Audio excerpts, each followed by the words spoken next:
অবশেষে মঙ্গলবার থেকে স্যাটেলাইট ভিত্তিক ইন্টারনেট সেবার যুগে প্রবেশ করল বাংলাদেশ।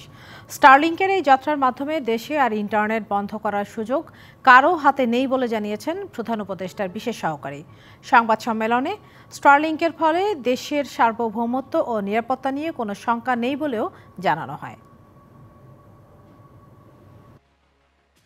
জুলাই গণঅভ্যুত্থান দমনে ছাত্র জনতার উপর নির্যাতনের পাশাপাশি আরও কিছু পন্থা নেয় তৎকালীন সরকার। এর মধ্যে অন্যতম ছিল ইন্টারনেট সেবা বন্ধ করে দেয়া। অভিযোগ রয়েছে, একাধিকবার এভাবে ইন্টারনেট বন্ধ করে দিয়ে সে সময় ব্যাপক হত্যাযজ্ঞ চালায় আইনশৃঙ্খলা বাহিনীর সদস্যরা।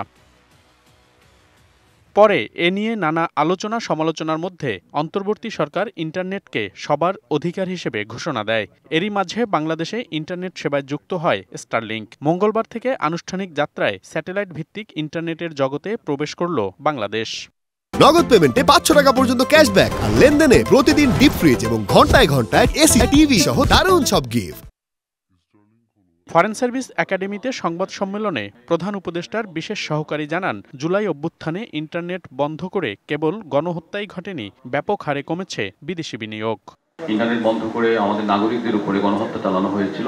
জুলাইয়ে ইন্টারনেট বন্ধ হওয়ার কারণে গ্লোবাল কমিউনিটিতে বাংলাদেশের যে বিনিয়োগ সক্ষমতার যে চিত্র, এই চিত্রটা ভয়াবহ রকম ক্ষতিগ্রস্ত হয়েছিল।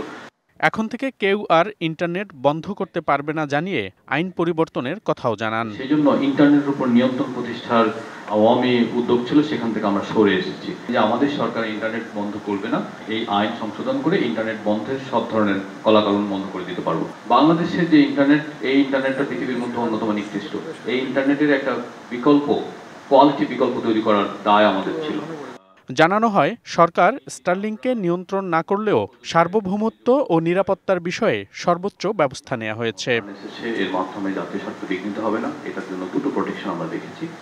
এই সেবায় একজন গ্রাহক মাসপ্রতি ৬,০০০ ও ৪,৫০০ টাকায় পাবেন সর্বোচ্চ গতিসীমার ইন্টারনেট। তবে এই সেবা গ্রহণের শুরুতে এককালীন প্রায় ৪৭,০০০ টাকা খরচ করতে হবে গ্রাহককে।